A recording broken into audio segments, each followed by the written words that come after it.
나눌 하나님의 말씀을 보도록 하겠습니다. 오늘 함께 나눌 하나님의 말씀은 사도행전 20장 7절부터 12절까지의 말씀입니다.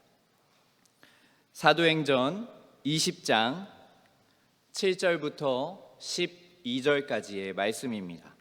제가 가진 성경으로 신약성경 223쪽쯤에 있습니다. 우리 한 절씩 교독하시고 마지막 절은 함께 읽도록 하겠습니다. 그 주간의 첫날에 우리가 떡을 떼려 하여 모였더니 바울이 이튿날 떠나고자 하여 그들에게 강론할세 말을 밤중까지 계속하매 유두고라 하는 청년이 창에 걸터 앉아 있다가 깊이 졸더니 바울이 강론하기를 더 오래 하매 졸음을 이기지 못하여 3층에서 떨어지거늘 일으켜 보니 죽었는지라.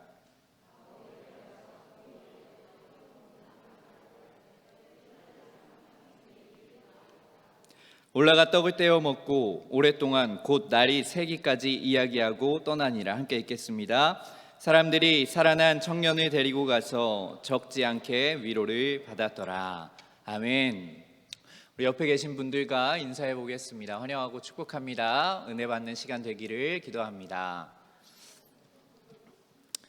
네, 이렇게 온라인으로 드리는 성도님들 또한 이 자리 가운데 나오셔서 예배 드리는 모든 성도님들 이 시간 가운데 하나님의 크신 은혜가 가득하길 소망합니다. 이 사람이 살아가면서 생명을 유지하는 데 있어서 반드시 필요한 몇 가지들이 있습니다. 먼저는 우리가 숨을 쉬어야만이 살아갈 수가 있습니다. 그 다음은 우리가 먹어야지 살 수가 있고, 또 먹는 데서 그치지 않고 먹은 것을 배설해야만 살아갈 수가 있습니다. 변을 보지 못하면 사람이 제대로 살아갈 수 없고 죽음에 이를 수 있습니다. 그리고 또 한 가지 정말 중요한 생리작용이 있는데 그것이 무엇이냐 하면 바로 사람은 잠을 자야지만 살아갈 수 있다는 것입니다. 그래서 이 세상에 태어난 아기가 가장 건강한 모습이 무엇이냐고 물어보면 잘 먹고 잘 싸고 잘 자는 것이라고 이야기를 합니다. 이 가만히 생각해 보면 우리가 잠을 못 자는 것보다 피곤한 것이 없습니다.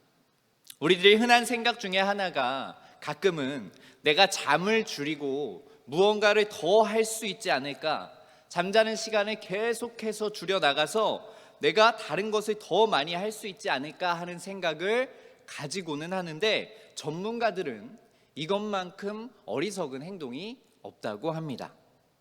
잠을 자지 않고는 그 무엇도 제대로 할 수 없고 오히려 역효과가 훨씬 더 많이 일어난다고 합니다. 이것은 하나님의 정해주신 인생의 법칙과도 같습니다. 우리는 인생을 살아가면서 약 3분의 1을 잠으로 보내며 살아갑니다. 제가 이제 고작 30년 인생을 살았는데 제 인생을 보아도 10년은 잠을 자면서 보낸 것입니다. 근데 이것이 허튼 시간은 아닙니다.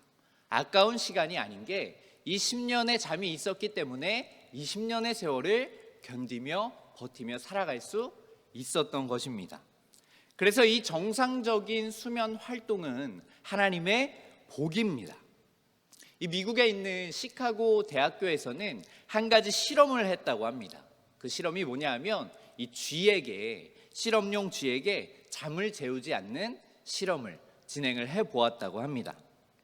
그랬더니 이 실험용 쥐가 3주 정도의 시간이 지나자 그냥 쥐가 죽었다라는 연구 발표가 있었습니다. 이 잠이라는 것이 그만큼 음식 못지않게 생명 유지에 반드시 필요한 것을 보여주는 실험이었습니다. 이처럼 하나님께서는 낮에는 우리가 자유롭게 깨어서 활동하고 하나님이 맡겨주신 사명을 감당하고, 밤에는 활동을 중지하고 잠을 자라고 하나님이 낮과 밤을 만드셨습니다.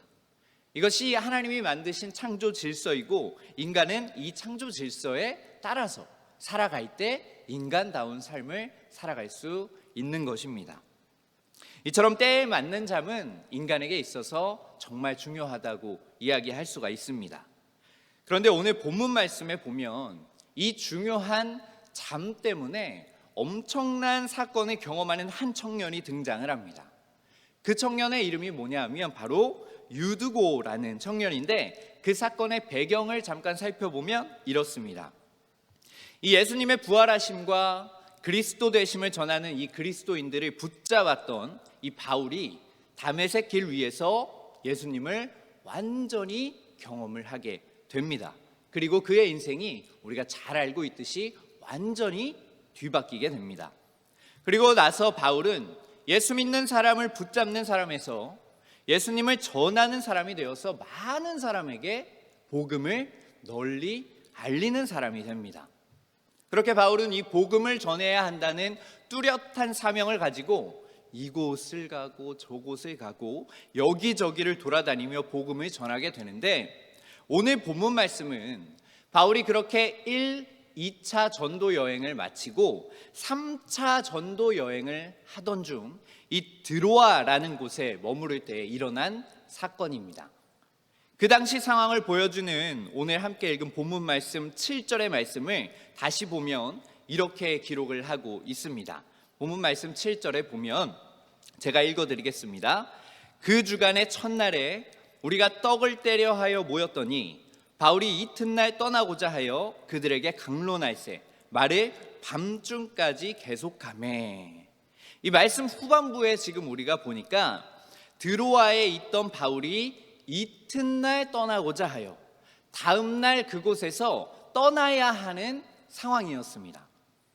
또한 바울이 이제 이 드로아라는 곳에서 떠나게 되면 지금 함께 있는 이 드로아에 있는 성도들을 언제 다시 만날 수 있을지, 과연 살아있는 동안 다시 한번 만날 수 있을지 확실한 보장이 없기 때문에 바울은 떠나는 그날까지 밤중까지 열정적으로 하나님의 말씀을 가르치고 있었던 것입니다. 그렇게 드로아에 있던 한 사람의 다락방의 집에 모여서 밤중까지 등불까지 켜가면서 하나님의 말씀을 나누었습니다. 떡을 떼며 성찬식도 하고 바울이 이야기하는, 바울이 알려주는 하나님의 말씀을 듣고 있는데, 그런데 이때 사건이 발생합니다. 이 유두고라고 하는 한 청년이 그 자리 가운데 있어서 함께 말씀을 듣고 있었는데, 창에 걸터 앉아서 말씀을 듣는 중에 그만 잠에 빠지게 된 것입니다. 자신이 원해서 잠을 청했든 원하지 않았든 간에 창틀에서 잠을 자게 된 그 유두고라는 청년은 그만 졸다가 창문 밖으로 떨어지게 됩니다. 성경은 이 다락방의 높이를 3층 정도 되는 높이였다고 기록하고 있습니다. 그렇게 3층의 높이에서 자다가 떨어진 유두고는 살아있을 가능성이 매우 적었습니다. 그래서 이 일에 놀란 많은 사람들이 밖으로 뛰쳐나가서 떨어진 유두고를 확인해 보니까 아니나 다를까 유두고가 죽어 있었다고 이야기합니다. 그때 바울이 그런 유두고의 위에 엎드려서 그의 몸을 안고 생명이 그에게 있다고 이야기하며 그 죽었던 유두고가 다시 살아나는 기적의 역사가 일어나게 됩니다.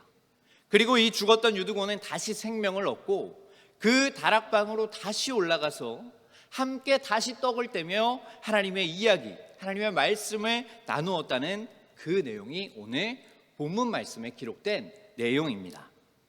우리가 이 말씀의 내용 속에서 우리가 유두고를 죽음에 이르게 했던 이유에 대해서 오늘 함께 살펴보고자 합니다.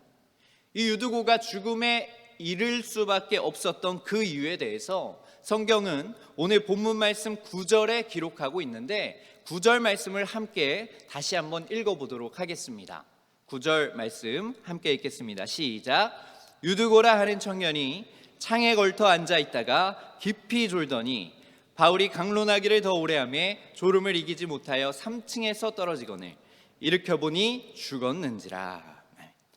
이 말씀을 보면 우리가 두 가지의 원인을 찾을 수가 있는데, 그 첫 번째는 바로 말씀에 노란색으로 기록해 놓은 것처럼 창에 걸터 앉아 있었다는 것입니다. 유두고가 이 창에 걸터 앉은 이유에 대해서 어떤 학자들은 뭐라고 이야기를 하냐면, 이 유두고 청년이 바울이 전하는 하나님의 말씀 자체에 관심이 없었고, 듣고자 하는 마음이 매우 적었기 때문에 창틀에 앉아서 말씀을 들었을 것이다 라고 이야기를 하기도 합니다. 그리고 다른 학자들은 유두고가 창문에 걸터 앉은 이유는 말씀을 듣기 싫어서 그 자리에 가운데 앉은 것이 아니라 오히려 잠이 오는 그 잠을 깨려고 창틀에 앉았다라고 이야기를 합니다. 이 두 번째 의견의 이유를 한번 찾아보면 이 유두고라는 청년의 이름에서 우리가 그 이유를 찾아볼 수 있는데, 이 헬라어로 유두고는 유티코스라고 부릅니다. 그래서 이 뜻이 뭐냐 하면 복되다, 행운이다, 다행이다 라는 뜻을 가지고 있는 청년이었습니다. 그런데 이 이름을 보아서 어떤 이유를 알 수 있냐라고 생각할 수 있지만, 이 헬라 시대에도 이 이름을 보면 그 사람의 신분을 알 수 있는, 추측해 볼 수 있었다는 것입니다.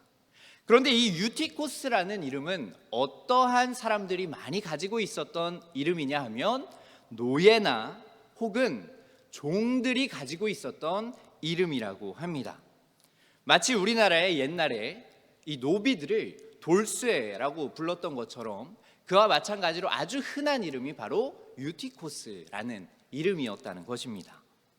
즉 다시 말한다면 이 유두고는 어떠한 집의 노예의 신분으로 있었기 때문에 하루 종일 주인의 집에서 열심히 맡겨진 일을 감당하고 그 피곤한 몸을 이끌고 그래도 바울이 전하는 말씀을 마지막까지 들으려고 그 다락방에 함께 모였다는 것입니다.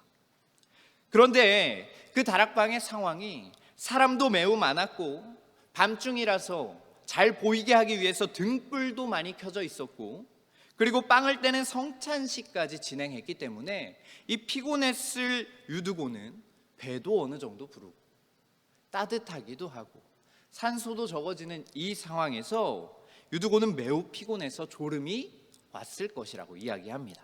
그렇기에 유두고가 시원한 바람이 통하고 그나마 잠을 깰 수 있는 창문틀에 걸터 앉아서 바울의 이야기를 듣고 있었다는 것입니다.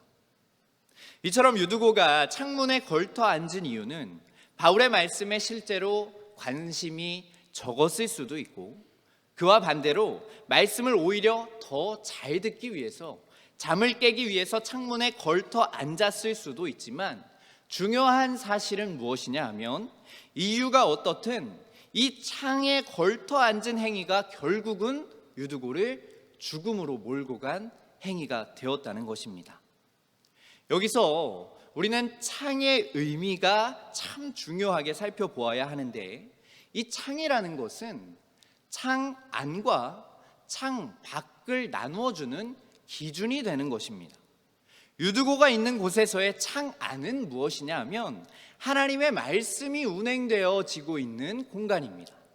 그리고 그 창 밖은 무엇이냐 하면 그렇지 않았던 세상적인 곳으로 창 밖과 창 안을 나눌 수가 있다는 것입니다.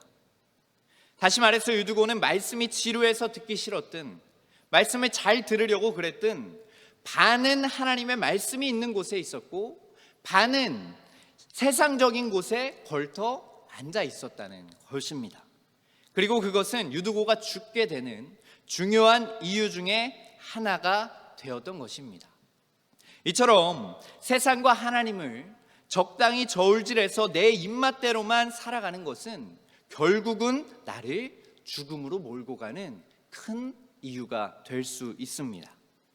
내가 봤을 때 내가 이러한 상황에서는 세상적인 방법을 선택하는 게 나한테 유익이 될 거야 라고 생각하고, 또 어떤 때는 아니야, 이때는 하나님의 말씀대로 사는 것이 내 삶에 조금 더 유익이 될 거야 라고 나의 입맛대로만 그것을 선택한다면 잠시 보았을 때, 일시적으로 보았을 때는 우리의 유익을 갖추는 듯한 모습이, 착각이 들 수는 있겠지만 결과적으로 보았을 때는 그것은 절대 우리를 살리는 모습이 아니라 우리를 죽음으로 이끌어가는 모습이 된다는 것입니다. 하나님을 믿는 하나님의 백성이라면 세상과 하나님 사이에서 갈팡질팡 저울질을 하는 것이 아니라 온전히 창 안에 하나님 안에 거하여야만 하는 것입니다. 언제까지나 내 안에 있는 저울로 나의 유익에 따라서 하나님과 세상을 저울질해서는 안 되는 것입니다.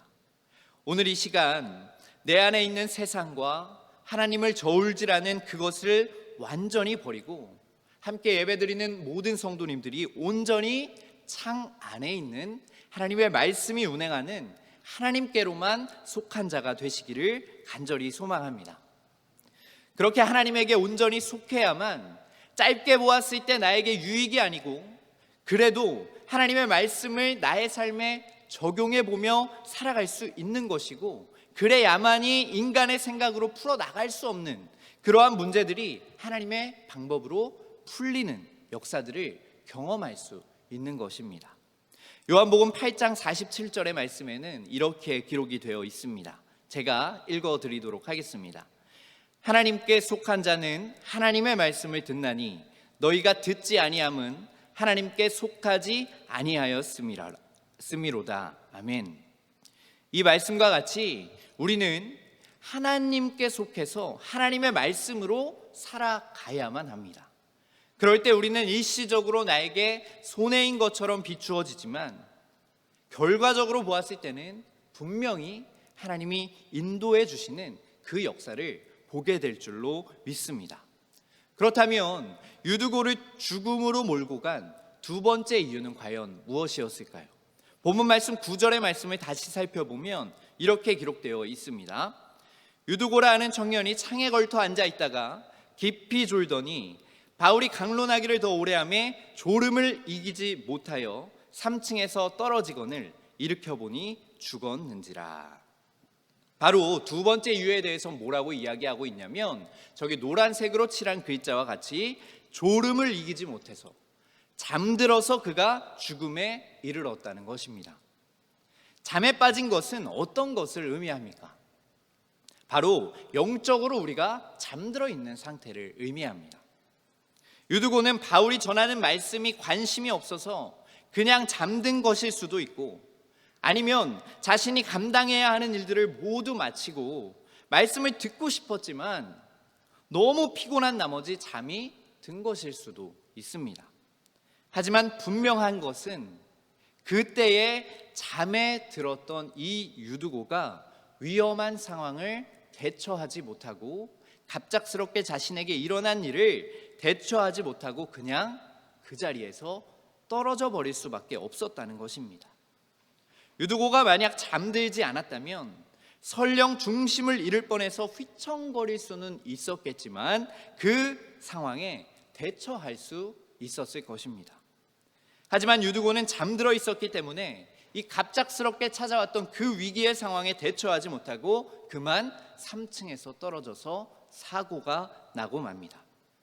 이것은 우리에게 영적인 잠에 빠지면 우리의 영적인 죽음이 금방이라도 찾아올 수 있다는 것을 이야기해주고 있습니다. 우리가 영적으로 잠들어 있는 상태에 있다면 우리에게 급작스럽게 위기가 찾아왔을 때에 그 위기에 영적으로 우리가 반응할 수가 없는 것입니다. 허둥지둥 내 생각으로 살 길을 찾게 되고 내가 어떻게 하면 이 위기에서 벗어날 수 있지 그렇게 헤매다가 되돌릴 수 없는 사고가 일어나 버리는 것입니다. 하지만 우리가 영적으로 잠들지 않고 깨어 있다면 어떻겠습니까? 우리의 인생의 위기가 찾아올 때에 그 신앙으로 내가 잠들지 않았던 나의 신앙으로 그 위기를 대처할 수 있는 것입니다. 하나님이 하시는 말씀을 붙잡을 수 있는 것이고 위기의 상황에 허둥지둥 되지 않고 내 안에 있던 그 말씀으로 위기를 담대하게 이기며 승리할 수 있는 것입니다. 그렇기에 반드시 영적으로 깨어있기에 힘써야만 합니다. 하나님의 말씀에 더욱 민감하게 우리가 반응해야 하고 더욱 사모하는 마음을 가지고 하나님 앞으로 나아가서 하나님께 은혜를 구해야만 합니다. 또한 지금이 바로 그럴 때인 것입니다. 사랑하는 성도님들, 우리의 위치는 지금 어느 곳에 위치하고 있습니까? 오늘 본문 말씀에 유두고를 죽음에 이르게 한 것처럼 내 영적인 위치가 혹시 세상과 하나님 사이라는 창틀에 있지는 않습니까? 내가 일부러 그렇게 하든지 일부러 그렇게 하지 않았던지 하나님과 세상 사이에서 적당하게 걸쳐 있는 나의 이 모습은 언제 위험에 빠지더라도 이상할 것이 없는 모습인 것입니다.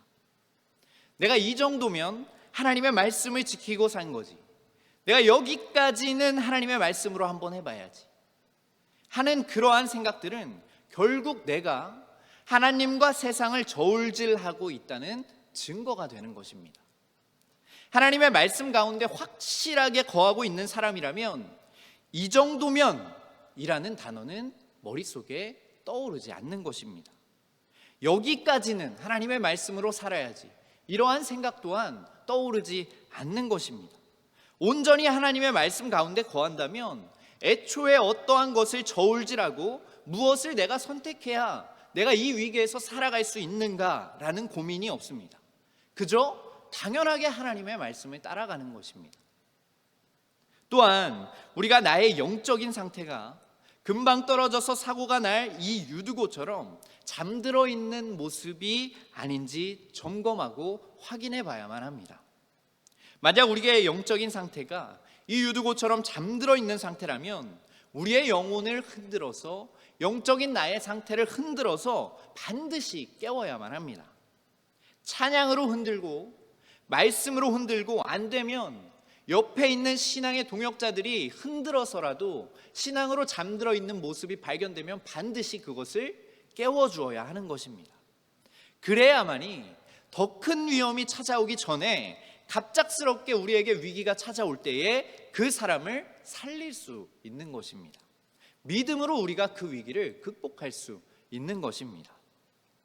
그러나 이 잠든 영을 깨우는 과정들은 그리 쉽지만은 않을 것입니다. 성도님들이 이렇게 이해하면 이해가 편하실 것 같습니다. 학생들을 자녀로 두고 계신 성도님들이 있다면 혹시 그 자녀를 아침에 깨울 때를 한번 생각을 해보시고, 아직 자녀가 없는 성도님들은 내가 학생 때 어떠한 모습이었나 한번 되돌아보면 이해가 빠르실 수 있습니다. 저도 제 학생 시절을 생각해 보면 정말 그 학교를 가는 아침마다 거의 세계 3차 대전이 저희 집에서 벌어지듯이 아주 하루하루가 전쟁이었던 모습을 생각이 떠오릅니다. 학교에 보내기 위해서 어떻게든 잠을 깨우시려는 이 부모님과 1분 1초라도 마지막까지 조금이라도 더 자보려는 저와의 엄청난 전쟁이 그 아침마다 시작되는 것입니다. 그런데 여기서 부모님이 아침에 잠을 깨우는 것이 잠들어 있는 저를 그저 괴롭히려고, 그냥 내가 신경질 나게 만들려고 장난삼아 그러신 것일까요? 그렇지 않습니다. 잠을 깨우지 않는다면 학교에 늦게 될 것이고, 그런 것들이 또 나중에 습관이 되게 되면 나중에 나에게 있어서 좋지 않은 영향을 줄 것임을 분명하게 알기 때문에 부모님들은 자녀와의 전쟁을 통해서라도 아침에 그 잠을 깨우려는 것입니다. 잠들어 있는 영을 깨우는 것도 마찬가지입니다. 이미 잠들어 있다면 다시 깨어나는 것이 그리 쉽지만은 않을 것입니다. 악한 영들은 조금 더 우리의 영을 잠들게 하려고 할 것이고, 1분만 더 잠들어 보려고 마지막까지, 그 마지막 순간까지 자게 하려고 발버둥 칠 것입니다. 때로는 신경질도 나게 만들 것이고, 때로는 화도 나게 만들고, 때로는 짜증도 낼 것입니다. 하지만 그것이 무섭다고 해서 영적인 잠든 상태를 깨우지 않는다면 이후에는 더 큰 악영향과 더 큰 위기의 상황이 일어나는 것입니다. 마가복음 13장 37절의 말씀에는 이렇게 기록이 되어 있습니다. 우리 함께 읽어보도록 하겠습니다. 시작. 깨어 있으라. 내가 너희에게 하는 이 말은 모든 사람에게 하는 말이니라 하시니라. 아멘. 예수님이 하시는 이 말씀과 같이 우리는 잠드는 것이 아니라 반드시 깨어 있어야만 합니다. 이것은 누구는 깨어 있어도 되고 누구는 잠들어 있어도 되는 것이 아닙니다. 이 말은 모든 사람에게 하는 말이라고 이야기하시는 예수님의 음성과 같이 우리는 모두가 잠들어 있는 영에서 깨어나 있어야만 합니다. 만약 나의 영이 잠들어 있다고 느껴지신다면 원래 여지까지 했던 대로 지금까지 했던 것처럼 그렇게 믿음의 생활로는 우리의 잠든 영을 쉽게 깨울 수 없습니다. 이전과는 다르게 더 간절하게 하나님을 구해야 하고, 이전과는 다르게 더 간절한 마음으로 기도하고 찬양함으로 반드시 잠든 영을 깨우시는 모든 성도님들이 되시기를 간절히 소망합니다.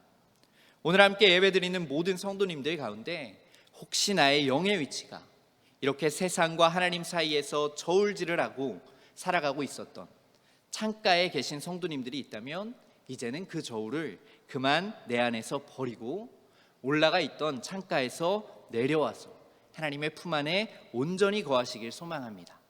또한 나의 영의 상태가 위기가 왔을 때 영적으로 대처하지 못하도록 잠들어 있는 성도님들이 계시다면 오늘 이 시간 이 말씀과 기도와 찬양으로 잠들어 있는 영을 흔들어 깨우시는 시간이 되기를 간절히 소망합니다.